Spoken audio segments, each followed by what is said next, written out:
Vocês estão me escutando? O meu microfone está aberto. Vocês estão me escutando? Vamos Eu vou fechar tudo agora, a câmera e o todo mundo fala junto, eu não entendo nada. O que foi? Estou solicitando a todos, como de praxe, que fechem os microfones, que vamos dar início à nossa noite. Gravando, Leandro já abriu. Boa noite a todos. Passo para você, Cecília. Então, boa noite a todos. Mais uma vez, é um prazer estarmos aqui reunidos, já com saudades, porque o nosso ciclo de palestras está se aproximando do final, né? Então, foi um percurso muito alegre, muito afetuoso e muito proveitoso. E hoje vai ser super abrilhantado pela nossa queridíssima Beth Saqueto, sem dúvida. Então, e na próxima reunião, nós teremos a presença da Josiane, que vai falar sobre o amor em Luzia Homem, a outra face do sol. Por hoje, então, nós vamos ouvir Beth Saqueto, a nossa doutora, que vai falar sobre o amor romântico, mito de Tristão e Isolda. Eu passo a palavra a Marisa Timpone, nossa coordenadora, para fazer a apresentação da palestrante. Mais uma vez, boa noite. É com alegria que eu passo para vocês um breve currículo da grande Beth Saqueto. Maria Elizabeth Saqueto, conhecida como Beth Saqueto, nasceu em Juiz de Fora, graduada em letras, especialista em língua portuguesa e mestre doutora em literatura. Professora universitária, exerceu por muitos anos a função de coordenadora do curso de letras do SESC Juiz de Fora, hoje UNE, diretora de pesquisa e extensão e diretora acadêmica da mesma instituição, além de coordenadora de vários setores do Colégio Academia de Comércio, Juiz de Fora. É membro da Academia Juiz Forana de Letras, JL, e a JF, Liga dos Escritores, Autores e Ilustradores de Juiz de Fora. Publicou algumas das obras que nós vamos lembrar aqui. Dom Casmurro, 4 Olhares e um Arquétipo. O Mistério de Icária, com Sávio Mendes. Contos Esportes, Crônicas, Esportes, Caminhos da Narrativa Ficcional Brasileira, é um artigo, Machado Atemporal. Colhendo Lírios, um livro belíssimo, da Poesia e Flor, da coletânea Juiz de Fora ao Luar, publicou o volume 1, 2, 3 e 4, com contos, além de artigos publicados em revista. Só um destaque que eu quero fazer, que nessa antologia Juiz de Fora ao Luar, ela também exerce o papel de prefaciadora. E, maravilhosamente, ela abre a Tânia apresentando para nós o luar. E o interessante da Beth, que ela diz aqui que, ao invés de ela apresentar os títulos acadêmicos e profissionais, ela gosta de dizer da formação da sua existência. Então, eu tenho certeza que, nessa noite, ela vai mostrar desse direcionamento que ela fez dela para as pesquisas em literatura, em escrita literária, e com muito brilhantismo vai nos mostrar o que é a sua descoberta maravilhosa no mundo da literatura. Beth, por favor, à noite. Marisa, muito obrigada pelas suas palavras. Ceci também, boa noite a todos. É uma grande honra participar desse segundo ciclo de palestras da Academia Juiz Forana de Letras. Eu me sinto muito honrada de fazer parte desse grupo tão especial, né, e tão ilustre. Gostaria muito de agradecer a todos que estão presentes, me prestigiando neste momento. Eu espero atender às expectativas. Então, eu vou começar, porque o assunto é longo, e, para eu não me perder, eu fiz algumas anotações. O presente estudo ele vai se fundamentar na interpretação do mito de Tristão e Isolda à luz da psicologia analítica de Jung. E eu me vali de um livro chamado A Chave da Psicologia do Amor Romântico, escrito por Robert A. Johnson. É um discípulo de Jung, trabalhou muitos anos com Sanford, um dos maiores discípulos de Jung, né? E este livro chegou às minhas mãos em 1988. Eu fui presenteada pelo amigo livreiro Salvador Madalena, proprietário da extinta Península. Quanta saudade eu tenho, meu Deus, daquele lugar. E ele não só me deu este livro, mas me deu também A Chave da Psicologia, do Entendimento da Psicologia Masculina, e A Chave do Entendimento da Psicologia Feminina. Com a leitura desses livros, eu comecei a conhecer Jung. Eu não sou junguiana, seria muita pretensão minha, mas eu gosto demais de Jung. Eu deixo isso para os psicólogos, né? Principalmente para a Rosângela Rossi.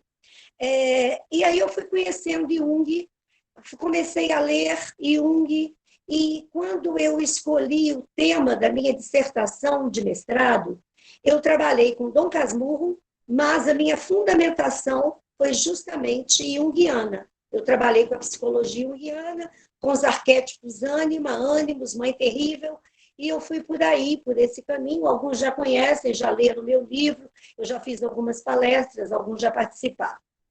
Então, eu vou começar a falar sobre a questão.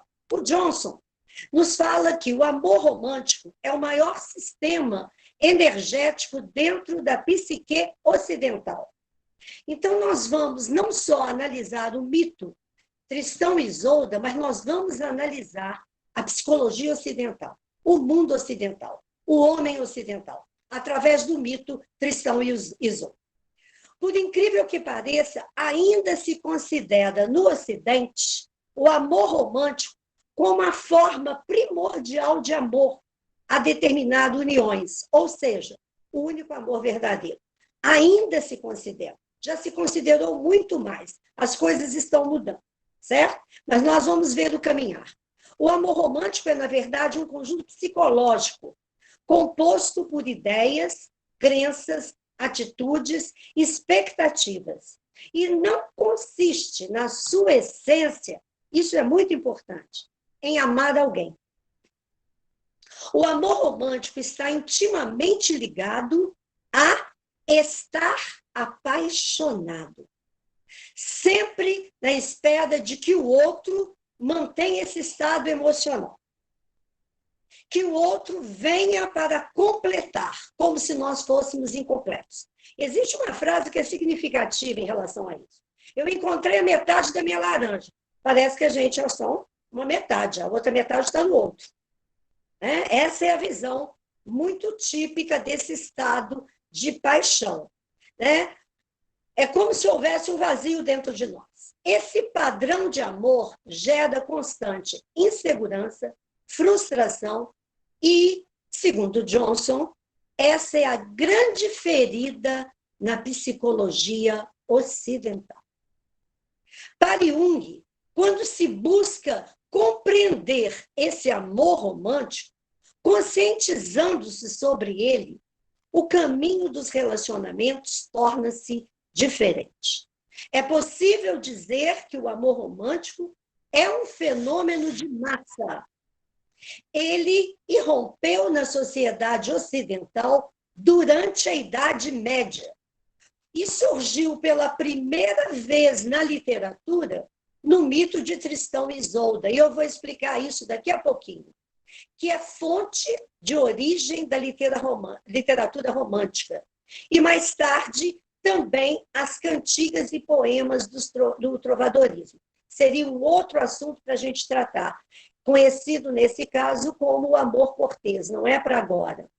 Na atualidade, ainda persiste a crença medieval de que o amor verdadeiro, seguindo os moldes do amor cortês, tem que ser a adoração estática de um homem ou de uma mulher. E alicerçando isso num ideal de perfeição. É a busca do homem perfeito, é a busca da mulher perfeita. Como ninguém é perfeito, essa busca não dá muito certo. O amor romântico é, portanto, um fenômeno psicológico na história dos povos ocidentais. Ele massacra a nossa psique coletiva e altera a nossa concepção de mundo. Para entendermos melhor este amor, nós vamos trabalhá-lo no decorrer da história de Tristão e Isolda, nós vamos entrar nessa história. Mas para entrar nessa história, que é um mito, nós precisamos, primeiramente, compreender o que é um mito. E eu vou tentar trabalhar um conceito de mito de uma forma muito simples, para todo mundo entender. Muita gente sabe, mas para os que não sabem, para entender. Eu vou citar: um mito é verdadeiro no sentido exterior físico, mas é uma expressão exata de uma situação psicológica, da condição interior da psique. Os mitos são como sonhos, e os sonhos são os mensageiros do inconsciente. Fecho a citação. Vamos entender. Os mitos são como sonhos, expressões simbólicas do inconsciente. Tanto o mito quanto o sonho, expressão simbólica do inconsciente, mas em condições diferentes. Os sonhos expressam o que se passa dentro de um indivíduo, enquanto os mitos mostram o que se passa dentro da mente coletiva de uma sociedade, de uma cultura num determinado momento. Portanto, o mito é um sonho coletivo de um povo em um determinado momento. Existem vários mitos na nossa história, tanto na história ocidental quanto oriental. O mito de Tristão e Isolda é uma expressão profunda da psique ocidental e ele nos mostra uma imagem triste, dolorosamente real do amor romântico. E é necessário entendê-lo para que se processe a evolução da psique ocidental. Então, nós vamos trabalhar também com o mito e com a psique ocidental, atingindo, assim, uma totalidade, passando para uma nova etapa dessa evolução, que é decisiva para a compreensão do mito e para a visão do amor romântico, numa perspectiva mais verdadeira, certo?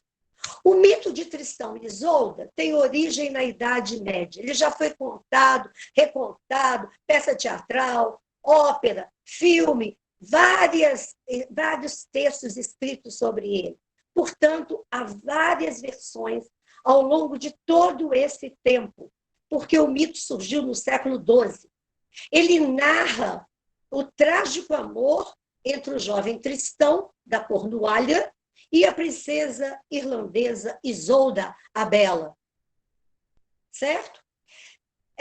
Eu vou ficar com a versão que o Johnson colocou no livro. Certo, gente? Existem outras. Tristão nasceu da união de Rivalen, rei de Lyonesse, na França, e Blanchefleur, irmã de Marc, rei da Cornualha, numa aliança entre Rivalen e Marc.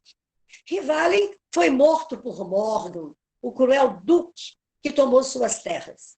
Blanchefleur estava grávida e sofreu muito com a perda do marido e ao dar à luz a criança, a criança nasce e 3 dias depois Blanchefleur morre. É muito importante analisar no mito de Tristão e Isolda a importância da numerologia. Seria um outro prato cheio para a gente analisar à luz da psicologia analítica, mas eu não trabalhei com isso, certo? Então, nasce Tristão, o filho da tristeza, e Blanchefleur morre. O menino foi escondido por um fiel marechal de Rivalen, o Lord Roholt, que o assumiu como filho. Tristão não sabia de sua origem, e assim ele cresceu, corajoso, forte e belo. Certo dia, ele foi capturado por piratas que acabaram por soltá-lo no mar. Outra coisa muito importante no mito, a importância do mar. A simbologia do mar na psicologia junguiana é maravilhosa, porque o mar é símbolo do inconsciente. E a gente vai trabalhar muito com o inconsciente. Então, eles soltam o Tristão num bote no mar, e esse bote o leva a Cornualha, terra natal de sua mãe e de seu tio, o rei Marc. O jovem é levado à presença de Marc. Marc encontra muita semelhança entre ele e a irmã, a falecida Blanchefleur. Por alguns anos, Tristão vive lá sob a proteção de Marc, enquanto o pai adotivo o procura. E acaba chegando a Cornualles, encontrando Tristão, contando para Tristão sobre a sua origem, que ele era sobrinho de Marc, herdeiro do trono de Onésimo, e tudo isso. De posse dessa verdade, Tristão retorna à sua terra natal e luta contra o Duque Morgan, mata o Duque, entrega o reino ao pai adotivo, ao pai adotivo, e volta a Cornualles para ficar ao lado do tio e reinar com ele. O tio enfrentava sérios problemas com o rei da Irlanda, que cobrava altos impostos a Cornualles. E Tristão luta contra o gigante Mohholt, que era lá da Irlanda, que era o defensor do reino da Irlanda. E ele era irmão da rainha da Irlanda, a mãe de Isolda, a grande feiticeira. Tristão é ferido com uma farpa envenenada. E somente a rainha da Irlanda e a filha dela, Isolda, as duas grandes feiticeiras, poderiam salvá-lo, mas elas o amaldiçoam, porque ele matou o gigante. Sem condição de ser tratado, Tristão decide, é colocado num bote sem remo, é levado para o mar, é solto lá, e ele se entrega ao destino dele. Durante 7 dias e 7 noites, ele vaga no mar e acaba chegando à praia na Irlanda. Ele é levado ao castelo, quase moribundo, para que a curandeira, a bela Isolda, o cure. Vamos fazer uma pausa aí. Vamos começar a analisar a simbologia do mito. Tristão é filho da tristeza. Ele perdeu a mãe, Blanchefleur. O que significa essa morte? Vamos entender Tristão como o protótipo do homem ocidental moderno, o primogênito de nossa raça moderna.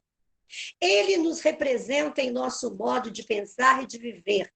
Sua perda é a nossa perda. A nossa era moderna começou por volta do século XII, época em que Tristão nasceu e o mito se manifestou. Eis um grande divisor de águas na nossa história. As sementes do nosso pensamento moderno foram plantadas nessa época.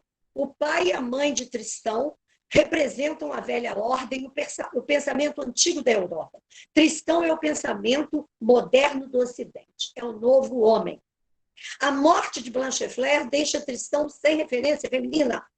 E como ele, nós herdamos este mundo. Ele representa o interior feminino, é a alma feminina interior do homem ocidental. Os valores, ele não, ela, Blanchefleur, os valores femininos. Sua morte relembra esse triste momento de nossa história, na qual a mentalidade patriarcal passa a predominar. Tristão é criado como um cavaleiro, espada, lança, arco, montaria, né? Tudo é masculino. Onde está a outra parte? Porque tudo se associa ao masculino. A única lembrança do feminino, da emoção, do amor, da introspecção intuitiva e lírica na vida de Tristão está na harpa que o salva. Eu vou falar sobre ela daqui a pouquinho. Quando nós falamos em masculino e feminino, nós não estamos falando em homem e mulher, mas estamos falando sobre qualidades interiores psicológicas, sobre a androgenia da psique humana. Ânima e ânimos são os opostos complementares. Para nós entendermos melhor, talvez poucos tenham muito conhecimento de ânima e ânimos, vamos entender a correlação na antiga psicologia chinesa. Yin e Yang é a mesma coisa, certo? Equivalem-se. Eles se equilibram. Ânima e ânimos se equilibram, como o yin e yang também, e se completam para a totalidade do self. O que é o self? É a soma das forças divergentes das energias e qualidades. E é diferente do eu. O eu é muito consciente, o self está no inconsciente. É uma busca que nem todos conseguem atingir, raramente atingimos. E essa é a grande meta e o grande desafio de nossa evolução psicológica. Entendermos essa natureza dual e chegarmos ao self. A psicologia encara a capacidade de amar como qualidade feminina e a capacidade de poder ao masculino. Mas vamos entender de uma coisa: um homem forte, ele é capaz de demonstrar amor e de enfrentar guerras e desafios. As vitórias nas guerras e nos negócios constroem impérios, mas não dão o significado e a finalidade da vida, e isso precisa ser entendido. A morte de Blanchefleur no mito significa que algo abandonou o consciente, mas continua no inconsciente e aguarda renascer. A humanidade vem tentando despertar Blanchefleur. Na nossa cultura, o feminino interior está atrelado ao velho impulso masculino do poder. A morte de Blanchefleur, mãe de Tristão, o que falta nele, porque ele ainda não tem esse referencial, representa esse abandono da alma feminina no Ocidente, mas aguarda retornada ao convívio da humanidade. Blanchefleur não poderia sobreviver numa cultura que valoriza apenas o poder, a competição, a ambição. Chamamos a isso de progresso, mas é uma mentalidade deformada, a mesma que matou os pais de Tristão e o deixou órfão. Blanchefleur nunca ocupou seu lugar nessa nossa sociedade ocidental, pois os valores que ela representa não foram respeitados. Como sociedade, nós continuamos comercializando Blanchefleur. O Duque Morgan, que matou o pai de Tristão, representa a degradação da mentalidade patriarcal. Ele é o impulso do poder descontrolado. É a força que desequilibra, é a força que desvaloriza todos os valores humanos, destrói tudo que é positivo e reduz a brutalidade. Nos tempos nossos, tempos modernos, nossos, atuais, é fácil encontrar o Duque Morgan. Ele está nos governos, nas empresas, em muitos lares, ele está, às vezes, dentro de nós mesmos, porque ele é universal. Principalmente nós, quando nós só pensamos em progredir, passar por cima dos nossos semelhantes, esquecendo-nos dos nossos valores, de valores maiores. E isso se torna um tirano da nossa alma. Mas há esperança para Tristão, pois como herdou a tristeza, também herdou a força interior para criar um novo mundo, uma nova realidade. Pois ele é um herói, e como todos nós, ele pode vencer, e nós também. No tempo de Tristão, o mundo era pequeno, é da Irlanda, a Irlanda era a terra desconhecida, misteriosa, do outro lado, símbolo do inconsciente, havia Cornualha, a ilha que Tristão conhecia, marcada pela atitude, o mundo marcado pela atitude patriarcal. O inconsciente está do outro lado. Cornualha é o consciente de Tristão. A Irlanda representa o inconsciente. É a ilha do matriarcal, é onde ele vai encontrar Isolda. Tristão deve unir as duas ilhas. Ele é atraído para a Irlanda para iniciar sua jornada evolutiva, mesmo sabendo que ele vai pagar um tributo sério em relação a isso. Como herói, Tristão empreende a jornada interior para se tornar pleno. E para tal, ele se vale da espada, do poder masculino. Mas se vale também da harpa, que o acompanha e que vai, de alguma forma, ajudá-lo. A harpa é, na realidade, o lado lírico e sentimental. Corresponde ao interior feminino. Com ela, ele constrói os seus relacionamentos. É assim que ele vai encantar o tio. Lá ele encantou o tio na Cornualha, é assim que ele vai encantar também lá na Irlanda. É interessante observar essa luta entre espada e harpa no mundo moderno. Os nossos relacionamentos, geralmente, neles, nós colocamos a espada acima da harpa. E os relacionamentos se tornam guerras. Bons relacionamentos se constroem por meio de harpa, da linguagem da harpa. Linguagem do sentimento, do amor, da dedicação. O poder da espada protege a vida consciente. O poder da harpa garante a jornada de Tristão para o inconsciente. Certo, gente? a cura de Tristão, voltando a ele doente, chegando à Irlanda, está lá em Isolda, que o aguarda para tirar a farpa envenenada. Tristão chega à Irlanda, é levado ao palácio de Isolda, elas fazem uma poção, curam Tristão, e tão logo ele é curado, ele sabia do que ele tinha feito, ele foge de novo, chega a Cornualha, lá os barões ficam muito apavorados de vê-lo curado, queriam, achando que ele era feiticeiro, que ele tinha feito alguma coisa, como ele conseguiu se curar, e aí os barões se revoltam contra o reino, exigem que Mark se case, que o rei se case, e aí o Mark diz que só se casaria com a dona de um fio de cabelo dourado, e mostra o cabelo. E o Tristão vê que aquele cabelo pertencia a Isolda e fala para o tio que sabe onde ela está e que vai buscá-la. E assim, Tristão vai de novo para a Irlanda. É a segunda viagem de Tristão à Irlanda. Ele vai à Irlanda novamente. Para buscar quem? Para buscar Isolda. Só que a Irlanda estava com um problema sério com o dragão. Ele vence o dragão lá na Irlanda.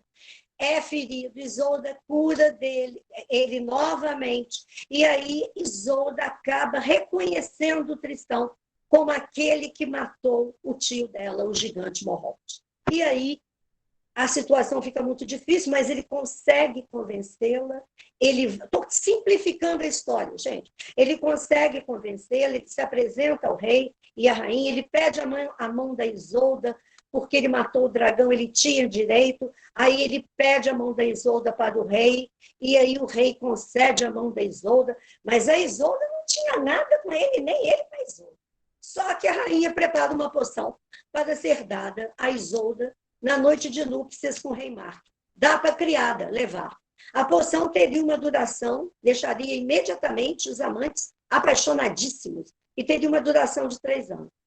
De volta para a Cornualha com a Isolda, há uma tempestade no meio do barco, o Tristão sente sede, a Isolda também, e bebem a poção. Pronto. Beberam a poção mágica. Essa poção é muito importante, porque é nesse instante que o amor romântico entra para sempre na vida deles. Ela que não gostava dele se declara escrava dele.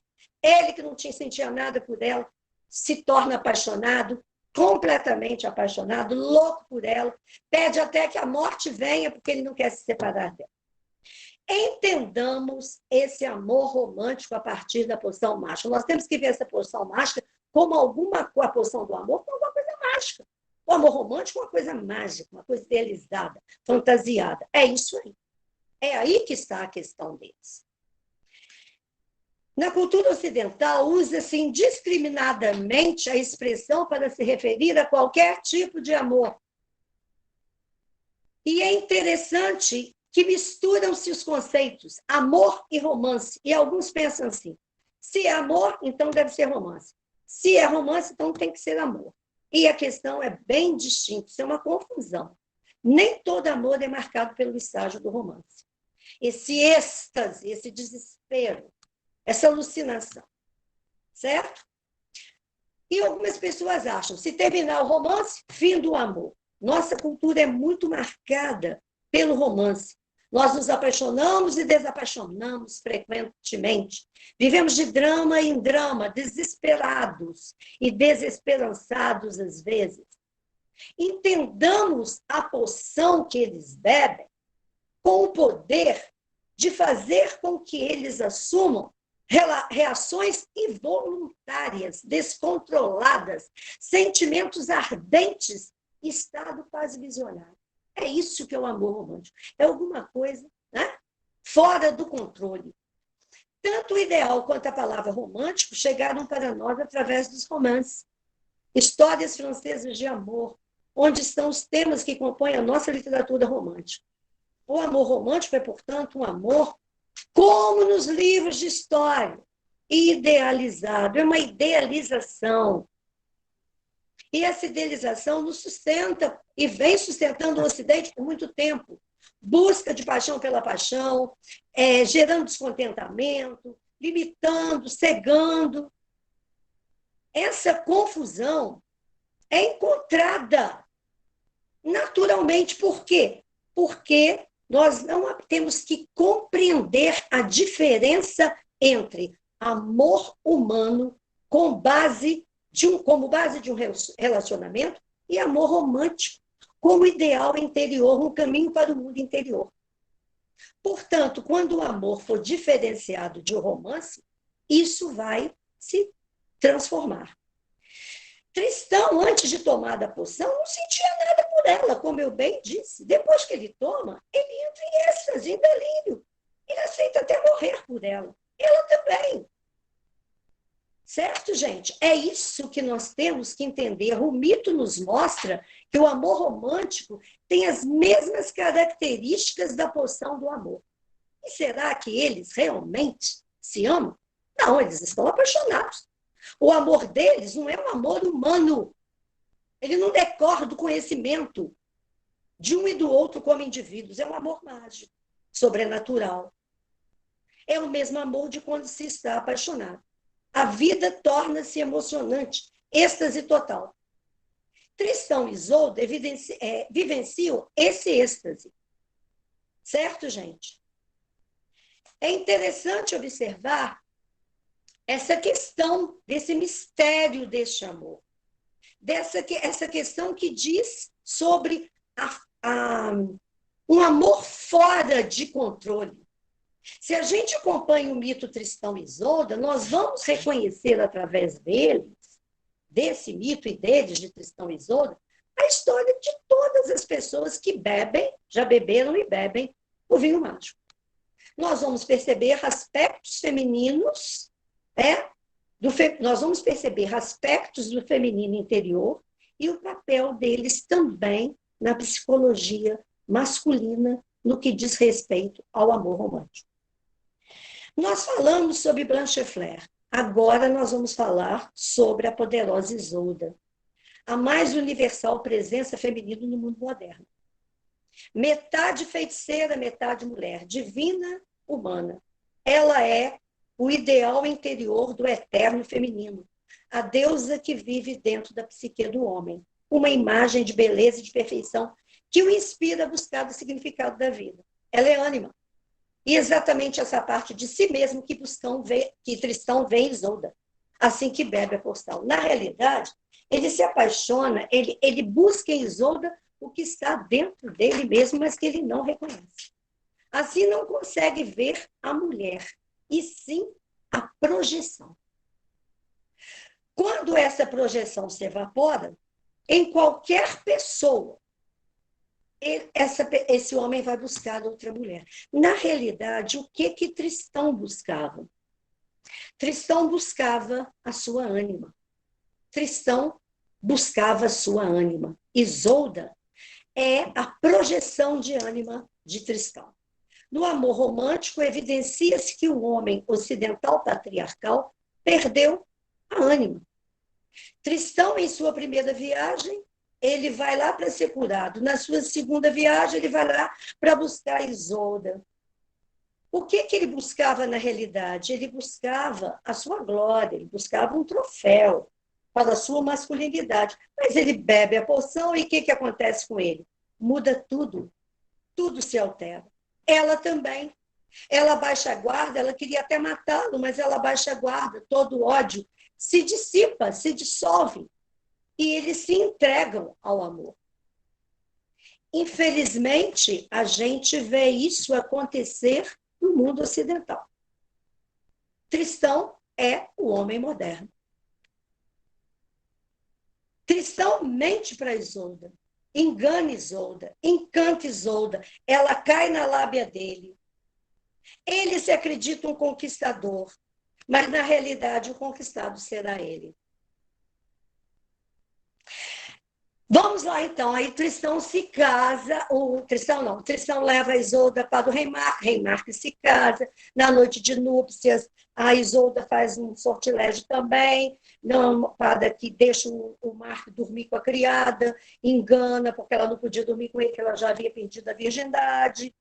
E aí, os dois, Tristão e Isolda, continuam se encontrando. E eles vão se encontrando, até que o Marco descobre, eles são enviados por cadafalso, eles conseguem fugir, aí Tristão recupera a Isolda, eles vão para o Bosque Encantado, onde eles vivem 3 anos. Esse bosque representa o mundo interior da psique, o inexplorado do ser humano fora do espaço e do tempo. Tristão nada sabe do mundo antes desse mundo, antes de beber a poção. Quando ele bebe a poção, pronto, ele se consome. A poção domina o casal, exigindo que apaguem totalmente o sentido de certo e errado. Eles vão para o Bosque Encantado completamente sem noção do que é certo e errado. Eles estão em êxtase, em paixão. Eles perderam a noção de certo e errado. Eles perderam a noção de fidelidade. Eles perderam toda a noção do que sustenta um relacionamento humano, compromisso. Por quê? Porque eles não estão vivendo um amor humano, eles estão vivendo um amor romântico. Eles se encontram com o eremita diz para eles que eles estão errados, eles falam que a culpa não é deles, que a culpa é da poção, e aí eles continuam vivendo lá. O rei Mark vai atrás deles, encontra os dois dormindo, eles estão vestidos, normalmente o rei Mark deixa lá a espada e o anel, eles acordam, vem isso, aí eles resolvem, a consciência vem novamente para eles. Aí eles resolvem voltar. Aí Tristão decide entregar Isolda ao rei Mark, pede ao eremita para o eremita mandar uma mensagem. E aí Tristão e Isolda voltam, mas na hora que eles vão se despedir, Tristão estava vivendo o quê, gente? Tristão estava vivendo justamente a consciência. Ele estava vivendo o momento em que ele deveria se entregar à consciência, mas ele não se entrega. O que ele faz? Ele devolve Isolda ao rei, recolocando a sua alma dentro de si mesmo. É só assim que ele despertaria para a questão da individualidade, conscientizando-se de que existe uma parte de si mesmo que não pode ser vivida através de outra. Ele estava vivendo a sua ânima na Isolda. Então, aí era um momento dele despertar para a complexidade do seu self. Ele despertaria, deixaria de viver sua alma por meio de projeção, porque Isolda era uma projeção, sua alma lhe seria devolvida na forma de uma experiência interior e ele teria condição de ver que existe outra Isolda, porque existe uma outra Isolda. E ela está fora do Bosque Encantado. Mas Tristão fracassa. Por quê? Porque ele entrega a Isolda lá, na hora de se despedirem, fazem juras de amor, ela entrega um anel para ele, pronto, volta tudo. Ele cede e faz novamente um pacto com Isolda quando ele aceita o anel. E aí eles estão fadados a trair. Se ele tivesse cumprido a palavra e fizesse o sacrifício de deixar Isolda, ele poderia colocar seu relacionamento com Isolda num plano mais elevado. Mas ele não faz. Eles continuam se encontrando, né? Ele volta, ele vai embora, né? Ele tenta partir, ele tenta fugir, e aí ele acaba indo para a Bretanha. Chega na Bretanha, ele ajuda o rei da Bretanha a também resolver várias questões. O rei da Bretanha tinha uma filha, tinha um filho, o Carredin, e tinha uma filha. Quem é a filha do rei da Bretanha? É uma mulher real. É Isolda das Mãos Brancas, diferente da Isolda a bela, a feiticeira, a deusa, a divina. E quando ele é apresentado a Isolda das Mãos Brancas, ele se assusta. E ele acaba se casando com a Isolda das Mãos Brancas. Só que ele não a tem como mulher, porque ele olha para o anel da Isolda Bela, e o que acontece? Ele nunca se desvencilhou da Isolda a Bela. E o que ele faz com a mulher real, a mulher humana? Ele não a toma como mulher. E aí ele confidencia, ela reclama com o irmão que ele não a tem como mulher. O irmão, o Carredim, vai e fala para ela, fala para ele, aconselha, eles voltam à Cornualha. Tristão vai lá, vê a Isolda manda espancá-lo, ele retorna à Bretanha. Aí lá na Bretanha, ele fica triste, fica desesperado, aí volta de novo a Cornualha para rever Isolda e não toma a esposa dele como esposa. Tudo por causa da idealização que Isolda era para ele. E aí, gente, o que acaba acontecendo? Acaba acontecendo que Tristão se despede da Isolda, eles nunca mais se veem, ele volta para a Bretanha, ele é ferido, ele está à beira da morte, pede ao cunhado para ir lá buscar a Isolda Bela.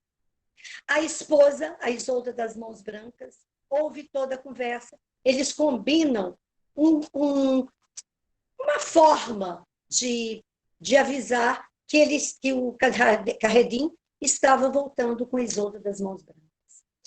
E era içada a vela branca ou a vela preta. E na hora que o Carredim está voltando com a Isolda Bela, a esposa, a Isolda das Mãos Brancas, diz para o Tristão muito mal, quase morrendo, que a vela era preta. E Tristão morre de amor. Isolda chega ao palácio e vai ao encontro de Tristão, encontra morto, e ela também morre. Quer dizer, vejam bem a história trágica de um amor romântico, de um amor não real, não humano, de um amor idealizado. Falta pouquinho, eu já estou quase terminando, porque eu corri bastante. O casamento de Isolda a Bela e o rei Mark tem um significado profundo em nossa psique. Não é um casamento porque ela nunca se casou com Tristão. Ela se casou com o rei Mark. Tristão se casou com Isolda das Mãos Brancas e não com Isolda feiticeira, a Isolda que ele idolatrava. Na realidade, o casamento de Isolda a Bela com o rei Mark mostra que ânima retorna ao reino interior. O feminino e o masculino se juntam, o self se completa e se torna inteiro. É possível compreender por que Tristão destrói o reino quando ele trai o rei Mark. Ele não apenas trai o rei, mas também rebaixa a rainha, colocando-a num lugar menos digno do que aquele que ela merece por direito. Quando Tristão exige a posse da rainha, significa que ele tenta transformar ânima num ser físico, ao invés de reconhecer que ela é um ser psicológico que vive no mundo interior, que está dentro dele. Ao invés de vivenciá-la em um nível simbólico como uma imagem feminina interior, ele tenta transformá-la numa mulher de carne e osso. Se Tristão tivesse feito o ato de recolocar Isolda no trono, aquele ato que ele fracassou, e compreendido o porquê desse ato de sacrifício, seu destino não seria uma tragédia. Ele teria sua alma, a suprema rainha, como realidade interior e seria livre para viver com uma mulher mortal, a Isolda das Mãos Brancas, e amá-la intensamente por ela mesma, como ela merecia ser amada. Um dos paradoxos do mito é Isolda das Mãos Brancas ser rejeitada por Tristão, porque ele não vive uma vida humana com ela. Para o amor romântico, isso faz sentido. É a eterna busca do ideal feminino, ao invés de contentar-se com o real. É a busca da mulher perfeita. Não existe. É a busca de algo que está dentro de si, de uma idealização. Ele não pode, ela não pode ser comparada à perfeição idealizada. Isolda Bela é uma perfeição idealizada. E ela só pode viver dentro da psique. Ela não vive no mundo real. Outra questão, que amor é esse que existe entre Tristão e Isolda Bela, que deseja morte e sofrimento? Ele diz que vem a morte. Isso não é amor. Amor é um sentimento dirigido para um outro ser humano e não dirigido para a própria paixão. Os padrões estão invertidos. O maior paradoxo, portanto, é o próprio amor romântico. Ele é a fonte de onde emanam as contradições. É a mistura profana de duas espécies sagradas de amor. O divino, impulso natural que nos leva para o mundo interior, o amor que a alma sente pela divindade, e o amor humano, o que se sente pelas pessoas. O amor romântico é um estágio necessário à evolução psicológica. Ele é um túnel de amor, mas ninguém pode ficar dentro dele, no escuro.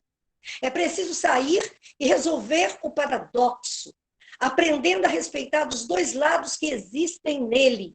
O divino, de Isolda Bela, perseguido por Tristão, e o humano, de Isolda das Mãos Brancas, por ele rejeitado. O amor romântico apresenta um paradoxo, que é: ele jamais cria um relacionamento humano enquanto permanece romântico.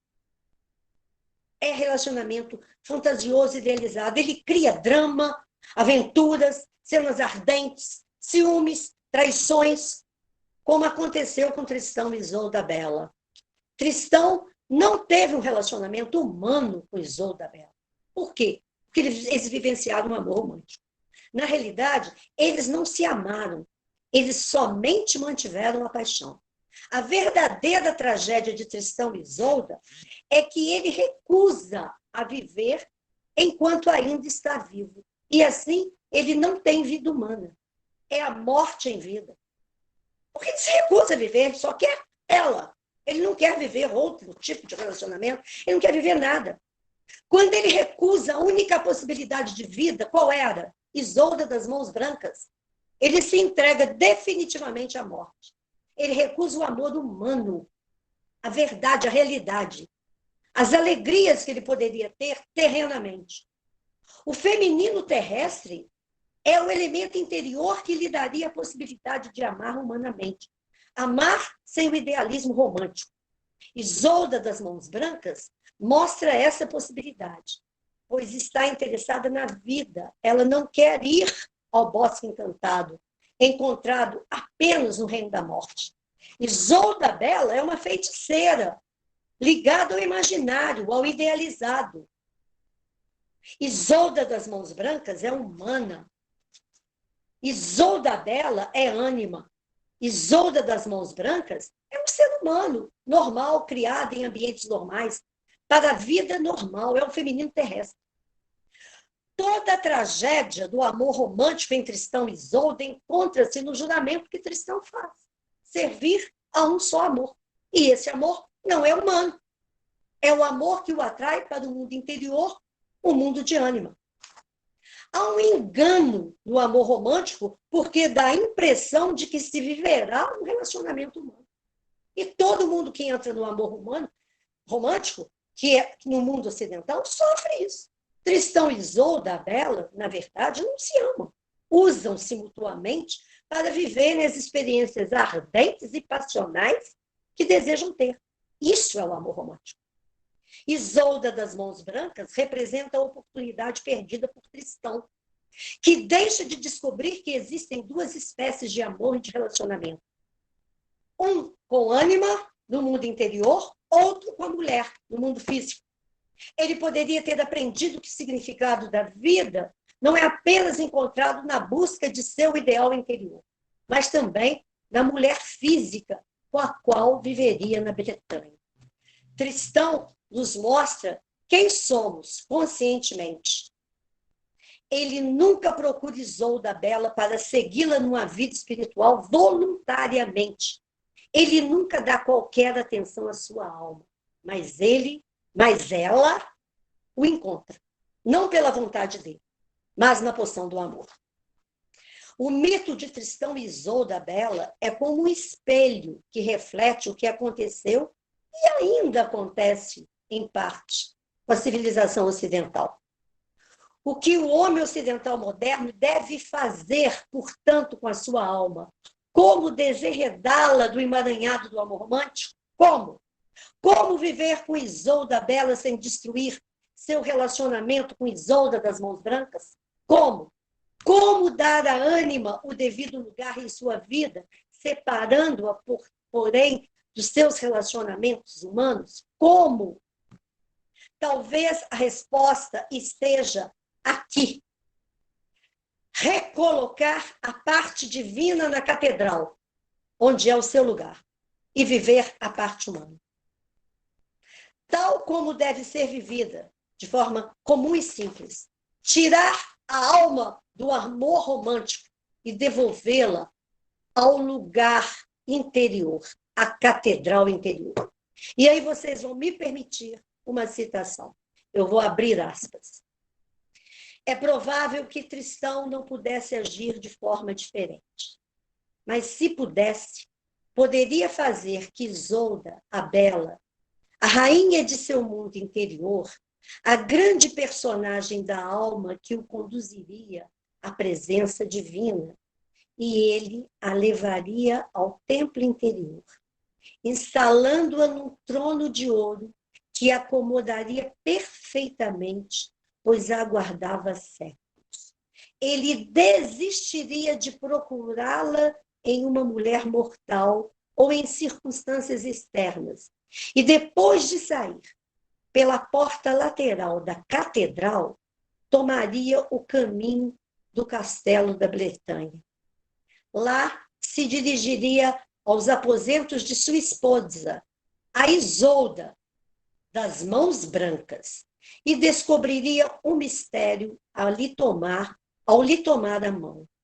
A Isolda, que ele deixou no trono lá da catedral, teria sido devolvida a ele na forma exata e no nível exato. Seria essa mulher simples e mortal, a princesa da Bretanha, que também é divina. E aquele aposento é também um lugar sagrado. Eu fecho a citação. Não adianta buscar a perfeição em ninguém. O amor romântico é o amor idealizado. É o amor que só traz problemas, tragédia. Porque ele nunca deixa a satisfação plena. Porque o que se busca no outro não pode ser a projeção do que está dentro de nós. O outro é o outro. Nós somos nós. Nós somos seres completos. Nós não precisamos nos completar com ninguém. O que Tristão busca em Isolda é essa completude, é esse ideal, é essa idealização, né? O que estava dentro dele. Por isso eles viveram um amor. Ela também, por outro lado. Quantos relacionamentos se fazem assim? Né? O homem passa a vida inteira querendo aquela mulher de perfeição, aquela deusa, e a mulher passa a vida inteira buscando o príncipe encantado. Não existe isso. Isso é encantamento, isso é história de fantasia. E o amor romântico é fantasia. E Tristão e Isolda, como mito, mostra essa fantasia no mundo ocidental. Era isso que eu queria falar, eu corri muito, não sei se vocês me entenderam, mas é muito grande, eu cortei vários pedaços, porque não daria tempo para tudo. E eu estou em cima da hora, em cimíssima da hora. Muito obrigada a todos. Maravilhosa! Parabéns, Beth. Linda! Maravilhosa! Muito bem, linda, Beth. Arrasou. Que aula! Parabéns. Gente, nós vamos aqui, mas antes da Ivone, mas antes eu acho que merece ser lido a trova que o Tadeu fez em face da exposição brilhante da Beth. E é umas comentários maravilhosos no chat, Beth, de grande encantamento de todos. Mas veja o que o Tadeu escreveu. O mito Isolda e Tristão, misturando ódio com mel, nos mostra como a paixão pode ser muito cruel. Tadeu Hagen. Para a... Muito bem, Tadeu! Lindo, Parabéns! Tadeu, obrigada. Muito bem, Tadeu. Nossa colega mestre. Cida Rezende faz umas perguntas para você, Beth. Parabéns, que coisa linda, palestra, Beth. Beijos. Beijo. A Cida pergunta, ou comenta, os relacionamentos conturbados que acabam em tragédia nos dias de hoje poderiam ser comparados com esse amor romântico de Tristão e Isolda? Seria uma relação baseada no imaginário, na busca da perfeição e da submissão à paixão? É algo psicótico? Pergunta a acadêmica Cida, da JL. Cida, minha querida, prazer tê-la aqui. Você sabe do quanto eu gosto de você e o quanto eu admiro. Cida, dentro da visão que eu abordei aqui, que foi fundamentada na psicologia analítica de Jung, sim, o amor romântico ele é sempre visto como o resultado dele é um resultado de insatisfação. Por quê? Porque ele é idealizado. Ele é idealizado. É como se buscar no outro algo que o outro não tem. É algo que está em você, né? Dentro de si próprio você vai e busca. E muitas vezes esse amor ele se torna realmente algo de êxtase total. É quase que uma divinização do outro. Só que o relacionamento, o dia a dia, vai mostrando que que nem o ser é divino, nesse sentido. Ninguém é deusa, ninguém é príncipe encantado. A realidade é outra. Então, esse amor vai se desmoronando. E, ao se desmoronar, o que vai acontecendo é uma ferida interior, porque a pessoa não vai reconhecendo aquele ser que ela projetou o amor nele. E a coisa se transforma até em ódio. O Tadeu falou isso na trova. O amor passa a ser até ódio. Existem casos de amor avassalador que, no final, o que acontece? Crime passional. Porque o amor romântico ele é passional, é paixão. E a paixão ela vai ao extremo, é o êxtase pleno. E até matar pode vir a ser um êxtase para aquele que está cego. Com ciúme, que julga amar, mas não está amando. Porque é tudo idealizado. Então, pode acontecer perfeitamente. Porque, na realidade, o Jung nos fala através dessa obra, né? Que o Robert nos fala através dessa obra, alicerçando o pensamento dele em Jung, ele nos fala justamente sobre isso, que o mundo ocidental se construiu primeiramente dentro de uma estrutura, a partir do século XII, uma estrutura patriarcal. Então, o lugar do feminino foi abafado. Os homens, querendo ou não,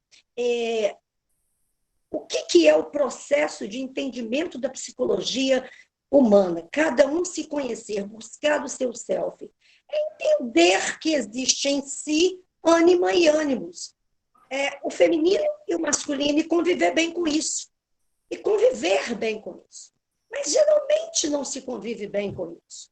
Né? Então, o que acontece? Se é homem, mantém o seu ânimos, mas projeta a sua ânima na mulher. Então, ele quer o ideal dele lá na outra mulher. E a mulher faz o contrário com o homem.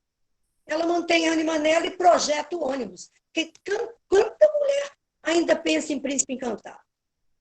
Quanta mulher ainda acha que vai aparecer um cavaleiro, né? Um cavalo branco que vai subir, galgar as escadas para tirá-lo?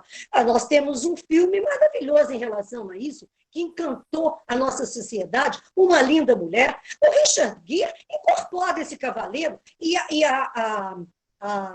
esqueci o nome dela agora, aquela atriz maravilhosa. Julia Roberts. Julia Roberts. Você veja com a cena final o que é. O que é? São as pombas de Avalon voando, ele chegando numa limusine branca com um guarda-chuva em flor, galga a escada. É o príncipe encantado buscando a princesa. Aí, olha o amor romântico aí. Olha aí, olha a idealização. Olha que coisa louca. Nós ainda vivemos essa questão. Isso é uma história de Cinderela, as avessas, mas é. Você está entendendo? Então, essas coisas são por dentro da visão junguiana, sim. Respondi, Cida. Agradecemos mais uma vez Obrigada, Beth. Obrigada por mais essa explanação, respondendo as perguntas que eu fiz. Foi ótimo. Ótimo. Pensei que a Cida tinha saído, Cida. Obrigado. Gente, o Jung é grande resposta que ele nos traz, né? Muito bem lembrado, Beth. Grande escolha. Agora temos Denise, depois Ivone e Regina Barbosa. Denise. Boa noite, Beth. Boa noite a todos. Eu queria agradecer por mais esse brilhantismo de aula que eu fiquei hoje conhecendo, porque, na verdade, eu ouvia falar desse amor, Tristão, Isolda. Hoje eu me inteirei da realidade. E Jung, sabiamente, nos fez ver que, até os dias atuais, a gente vê a manifestação desse sentimento, que não tem nada a ver com amor, e sim de posse, e sim de projeção daquilo que ele acha que vai fazer ele feliz, da mulher que ele idealiza e vice-versa. Então, queria agradecer, pedir desculpas porque caí 3 vezes a minha conexão, por isso me coloquei à frente e te parabenizar pelo brilhantismo de sua palestra. Muito aprendi com ela. Denise, um grande beijo. Denise, muito obrigada. Eu corri muito, porque o bom seria que eu não precisasse contar a história do Tristão e da Isolda, que eu fosse só trabalhando as relações, né, e trazendo para o mundo ocidental. Mas eu tinha que contar, porque eu não sabia se todos já tinham lido a história de Tristão. Eu não sabia.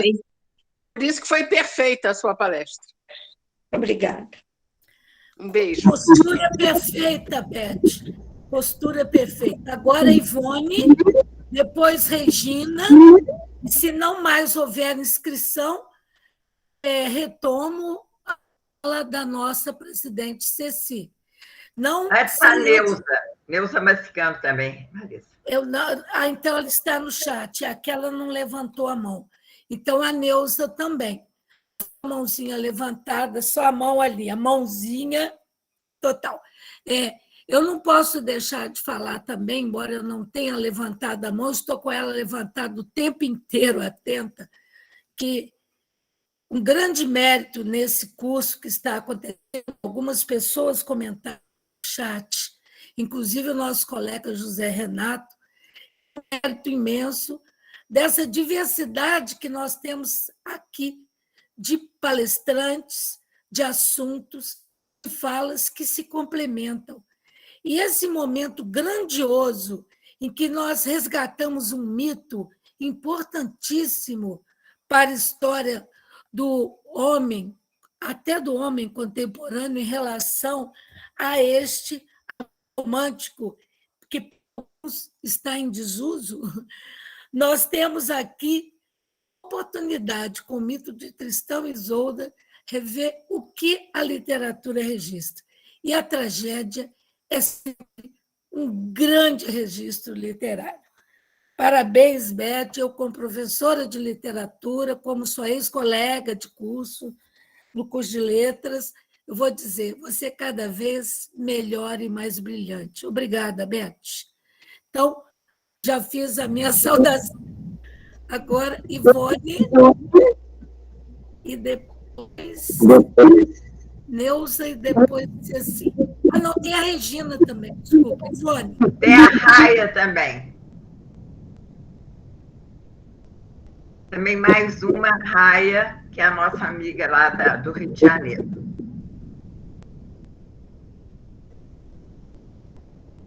Cadê a Beth? Beth? Eu também pedi a palavra. Onde está a Beth? Eu estou aqui. Ah, agora. Está me vendo?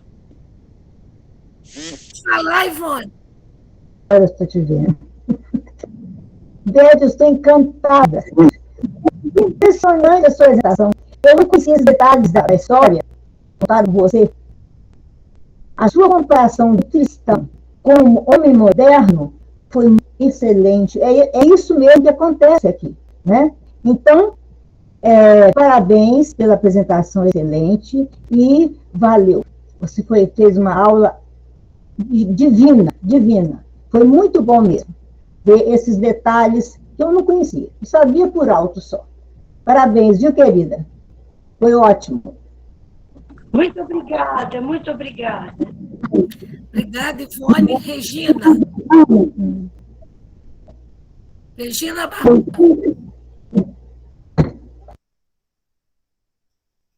Está fechado o microfone, Regina. Microfone fechado.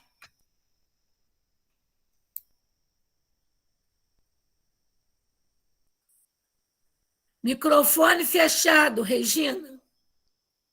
Entendo isso. Sem som, Regina.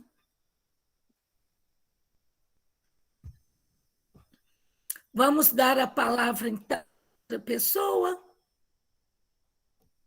Tá?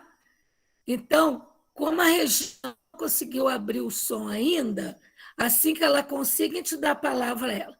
Vamos a Neuza. Depois da nós temos... Acho que agora eu consegui. Ah, conseguiu? Estão ouvindo? Sim. Então? Sim, pode falar. Beth, em primeiro lugar, eu queria te dizer que eu não queria que acabasse. Eu queria que você continuasse ou não corresse tanto. É verdade, não precisava correr tanto, mas nós temos hora, né? Quando eu estudei Jung, eu me encantei. Mas na minha prática como psicóloga, na minha prática, eu não fui junguiana, mas sempre procurei estudar Jung, ler Jung, mas eu sou muito mais... fui kleiniana, fui lacaniana. Nós temos que andar junto com as pessoas.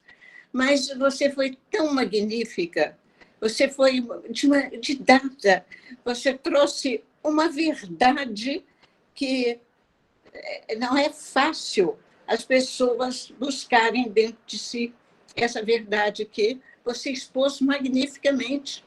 E eu queria que continuasse. Então, se você se prontificar a continuar uma hora, então pode contar comigo. Parabéns, você é excelente professora, você tem uma didática espetacular e você me fez voltar assim. Por que eu não continuei lendo mais sobre Jung? Eu fiquei só com Lacan. Lacan não fui só Lacan, não. Fui kleiniana, fui outros. A psicanálise é isso. Na verdade, ela é uma coisa só, mas tem divisões, né? Para a pessoa poder seguir por um ou para o outro. Mas você me encantou agora com o que você trouxe sobre Tristão e Isolda e com a sua mensagem através da linha junguiana. Parabéns, eu não queria que acabasse, repito, parabéns. Parabéns. Regina, muito obrigada. Regina, obrigada a você. Eu fico muito lisonjeada com a sua fala, porque você é uma psicóloga. E eu não sou psicóloga, mas eu tenho uma paixão muito grande por Jung. Uhum. Mas na teoria literária, a gente pode, dentre as teorias literárias, eu escolhi muito a crítica psicológica. E na crítica psicológica, porque existem outras, formalista, né? Existem o estruturalismo, várias outras teorias.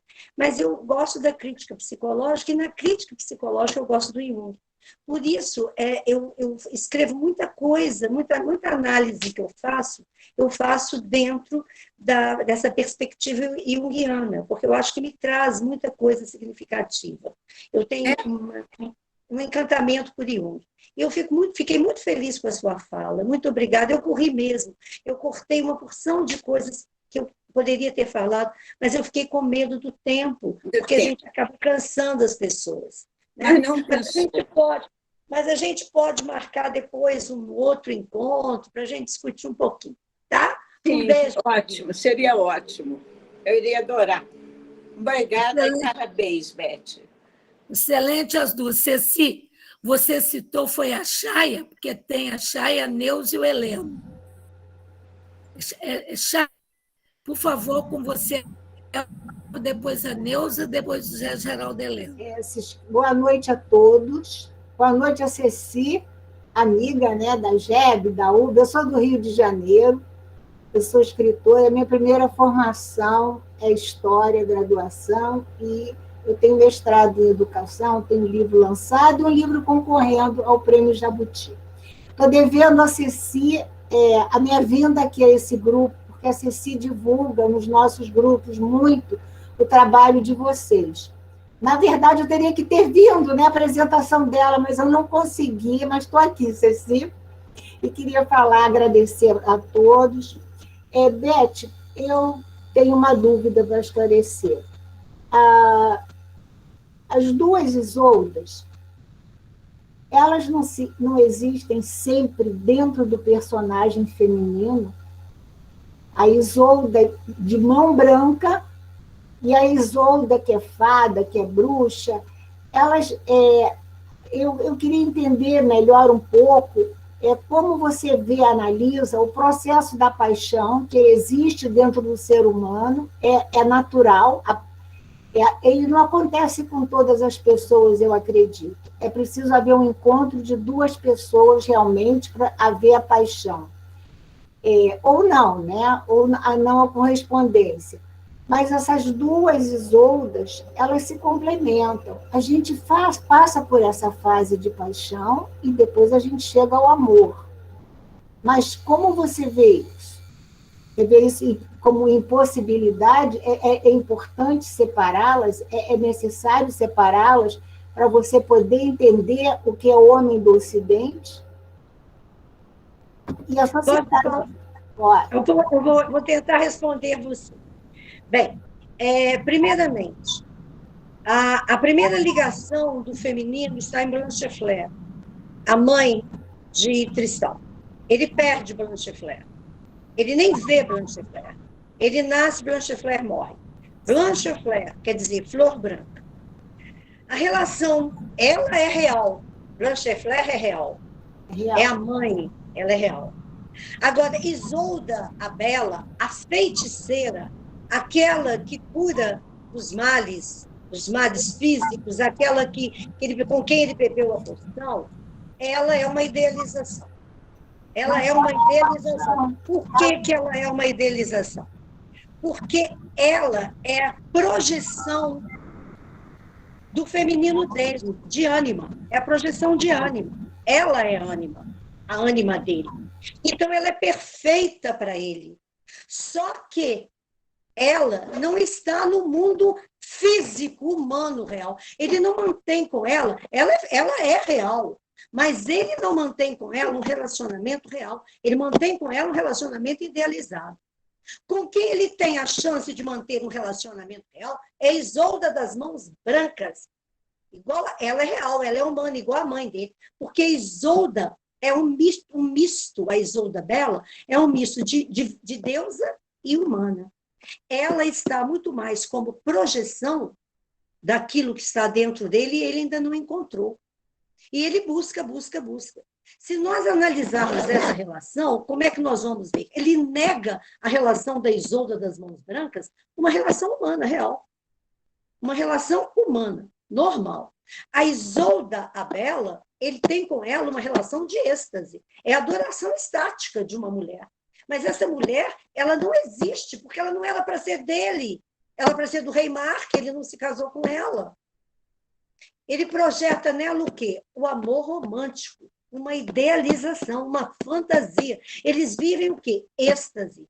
Estágio que nós chamamos de estágio de paixão. O amor romântico é um estágio de amor. Existem relacionamentos que têm um amor romântico, depois aquilo se resolve. Existem relacionamentos que não têm. Porque o amor romântico é um túnel, você passa por ele para atingir uma outra meta.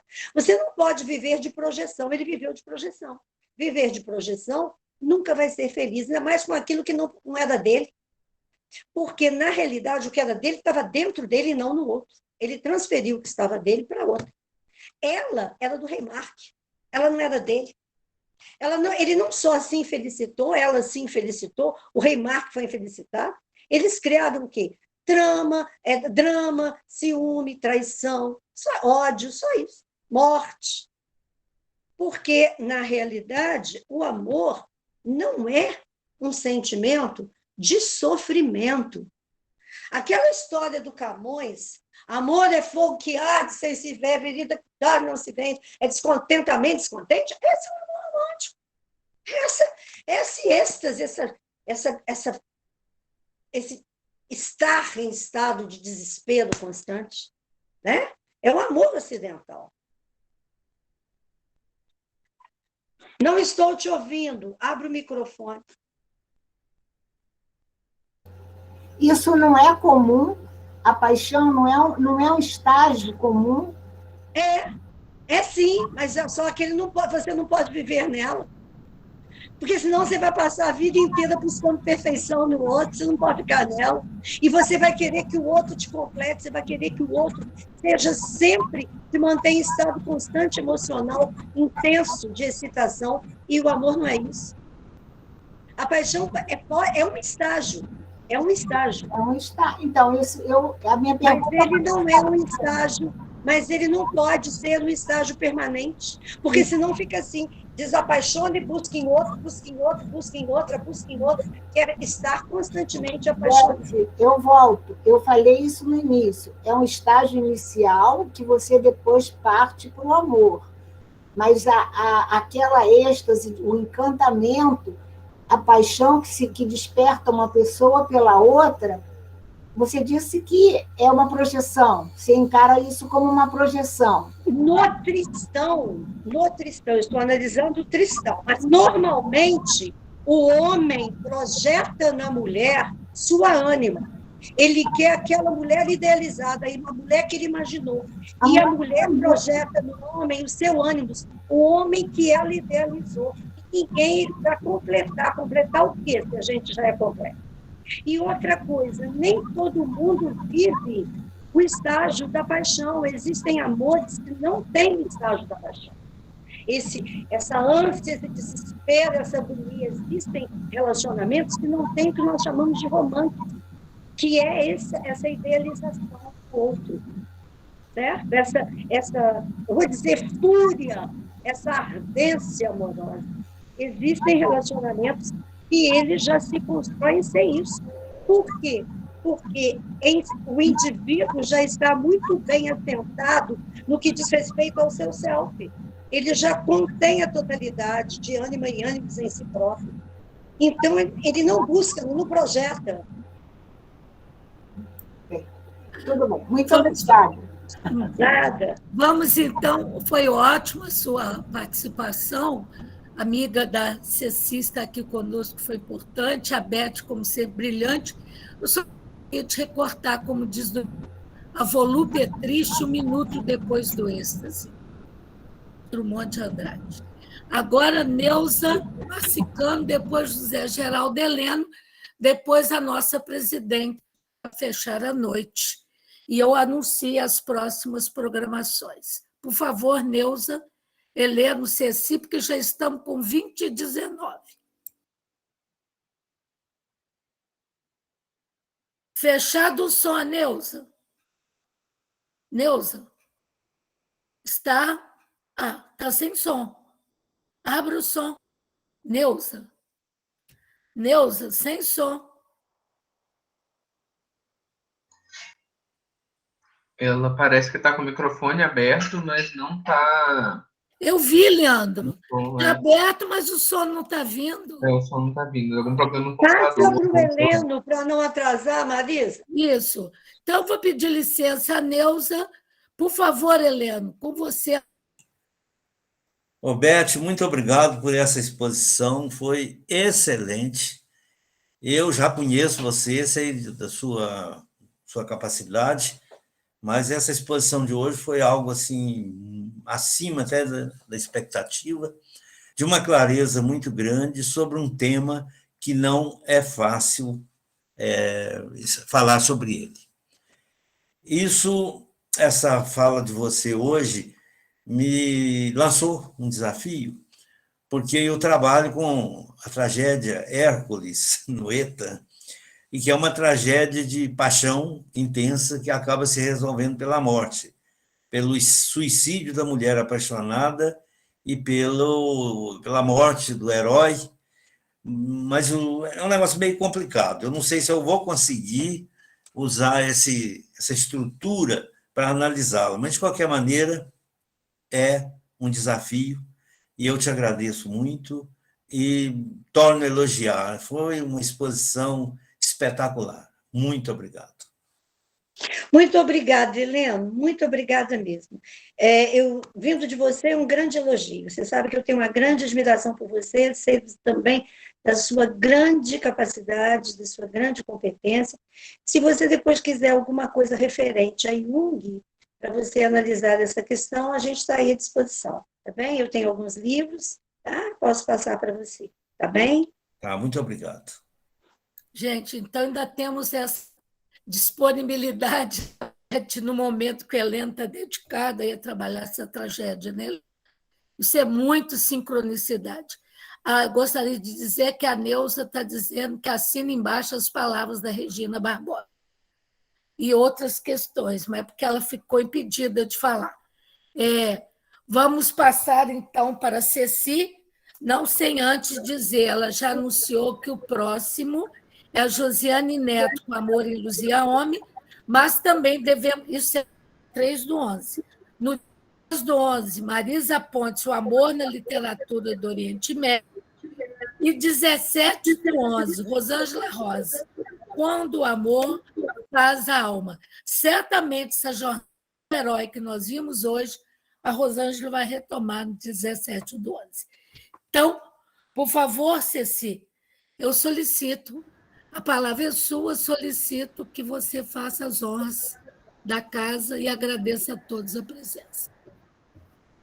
Em primeiro lugar, os meus cumprimentos à Beth. Sempre, todas as palestras da Beth, a gente fica nisso, de ter vontade de que elas não acabem. Precisamos de um tempo indeterminado para poder ouvi-la bastante tempo, que são excelentes, essa facilidade de expressão, esse conteúdo maravilhoso, é sempre muito agradável, muito enriquecedor para nós todos.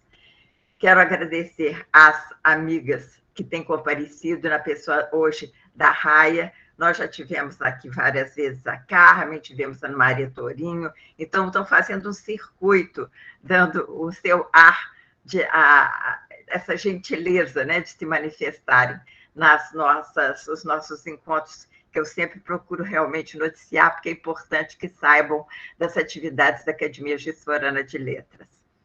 Então, agradeço muito a presença da Raia, agradeço muito a presença de todos os que têm feito o curso e agradeço aos acadêmicos que me dão tanto apoio nessas iniciativas. Marisa, com você, então. Muito obrigada.